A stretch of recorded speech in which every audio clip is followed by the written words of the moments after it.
my name is Jasmine and I'm a senior at Milpitas High School. And my name is Noveed Safipour, and I'm a senior at Saratoga High School. And today we'll be discussing the 2007 Oscar nominations and who we think will win. So first up is Best Supporting Actress. Alright, so who do you feel is the most deserving of the 5 nominees? I don't know who I think is the most deserving, but I really would personally love seeing Abigail Breslin from Little Miss Sunshine win, because she's the underdog, and how cool it would be to win an Oscar at 7 years old. I think that she did a really good job. She definitely was a very amusing character in the movie, especially her final little performance at the end. But as far as this category goes, I personally would have to pick Rinko Kikuchi from Babel as my favorite to win.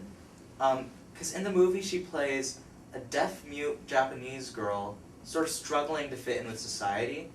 And as a viewer, it really made me feel sympathetic to her situation. I almost felt like I was really watching this girl fall apart as she was having to struggle with her condition.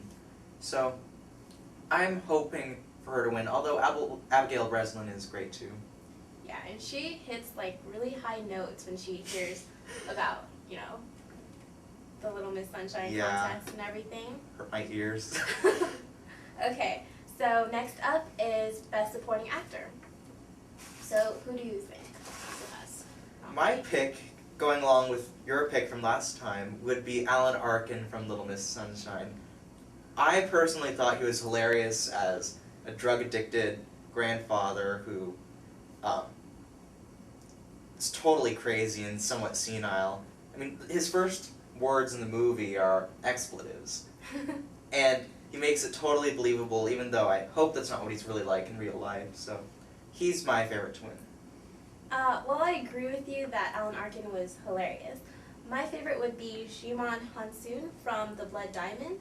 He's a really good actor. He was very strong in this movie, and I've seen him in other movies such as Aragon, The Island, Constantine, and he was just brilliant. He just adds a flavor, you would say, to his characters that I just find amazing. Okay, so now we're going to move on to Best Actress. My personal pick in this category would have to be Helen Mirren from The Queen. And I actually agree with you. Okay, so I personally feel like the fact that she was able to pull off playing somebody still alive today, Queen Elizabeth II, just makes her all the more respectable and amazing, because nobody seemed to be upset with her performance. They generally felt like it was real. And I really respect her because she underwent massive research to get into the mindset of Elizabeth II. She read books, she watched tapes to get into the character, which I found really amazing. And I actually, for the nominees in Best Actress, I think she has tough competition, except for Meryl Streep in Devil Wears Prada. Really?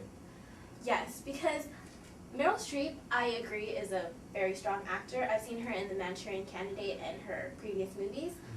But in The Devil Wears Prada, she was extremely stoic, and I understand that that's the character, but there wasn't much to it. She basically said, "You suck, you're fired, go away."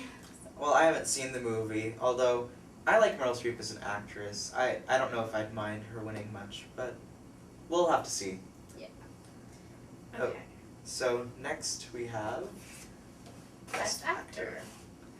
So who do you like the best? Of the nominees, I'm personally rooting for Leonardo DiCaprio winning, simply because, aside from having a really strong role in Blood Diamond this year, he has been nominated twice and has been in tons of movies that have been nominated for Best Picture, including Gangs of New York and Titanic. And The Departed this year. And The Departed this year also, yes. And also, last year, he probably should have won for The Aviator. But this year, I think it's time to finally pay him off and give him the Oscar that he's deserved for quite a long while. Well, I like Leonardo DiCaprio since the Titanic, basically, but I actually like Peter O'Toole in Venus, where he plays this kind of grandfather figure, and he's the polite English type. I just really liked it. He was really good in that movie. And coming close, I like Will Smith in The Pursuit of Happiness, where he plays a father during Reagan's presidency, where there wasn't a lot of money, and he almost made me cry during the movie. That's a sign of a good performance, yeah. Exactly. Alright. So next we are going to head on to Best Picture. Alright. So, my pick for Best Picture has to go to Babel.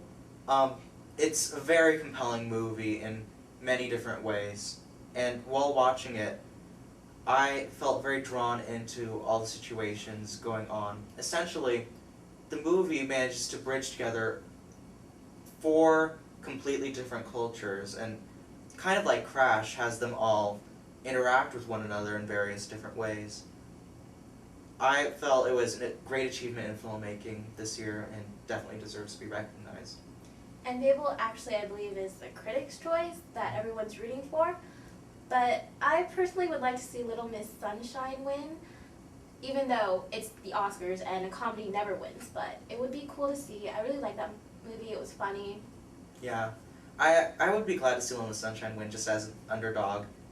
The one movie this year that I feel I would not want to see win, though, would be Letters from Iwo Jima. Not because it's a bad movie, but Clint Eastwood has been winning the last couple of years way too much, in my opinion.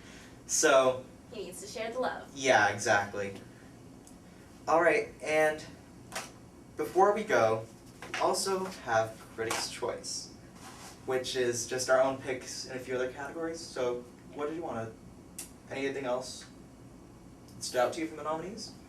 For the Best Animated Feature Film, I actually like Happy Feet, because it was just a cute movie with like dancing penguins, and I was really surprised and sad that they didn't have the little penguin for Christmas so that I could buy them for my cousins. So if I want to buy something from the movie, that means it's got to be good, right? Yeah. So Well, that's my pick. my pick, as a movie that I feel should win something, would be for Best Documentary, Jesus Camp. I really, really would like to see this movie win, because the movie manages to take a fairly objective look at this extremist, very extremist sect of Christianity, where they literally want to convert people to be God warriors, trying to kill, well, not kill, they never say that flat out, but they imply it would be good for a child to be a martyr for Christianity. And that disturbed me and scared me. It really freaked me out. And it's much more compelling than its main competition in the category, An Inconvenient Truth with Al Gore, which pretty much is a PowerPoint presentation / campaign ad for Al Gore. I really hope that he doesn't win. As good of a movie it might have been, and that Jesus Camp beats out An Inconvenient Truth. So, that's all that we have to say, I guess. Thanks for watching. bye. Bye.